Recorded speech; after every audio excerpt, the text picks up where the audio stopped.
So guys, for the first step, you're going to get into this screen. Now to get here, you're going to turn off your computer from the power button and then turn it back on again. As soon as it turns on, you're going to turn it off again and then turn it back on again. You're going to repeat this 3 times. So you're going to turn off your computer from the power button and then turn it back on again. As soon as it turns on, you're going to turn it off and then turn it back on again. Repeat this 3 times, and then on the 4th time when you turn it on, it should then take you into this screen. It's going to be saying your PC did not start correctly. You're going to click on Advanced Options. And then once you're on this, I'm going to be showing you 4 different methods on how you can fix this problem. So for the first method, you're going to click on Troubleshoot, Advanced Options.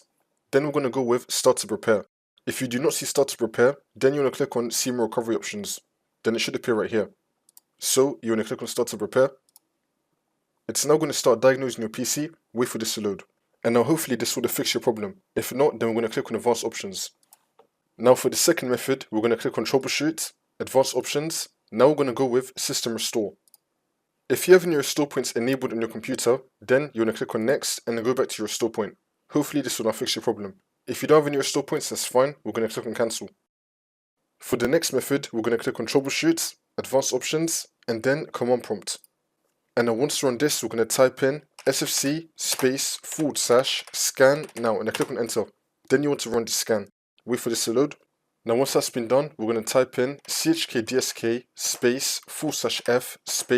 Click on Enter. You now want to run this as well. Wait for this to load. And then once you complete the scan, we're going to close out of Command Prompt. Now you just want to continue to Windows, and then hopefully this will now fix your problem. If that's still not working, you want to come back into the screen like I showed you how at the start of the video. So now once you're back on this screen, for the 4th method, you want to click on Troubleshoot, and then reset this PC. We have 2 options here. We could either go with Keep My Files, or you can remove everything. I recommend just going with Keep My Files. You now want to follow all these steps to reset your computer, and then hopefully this will now fix your problem.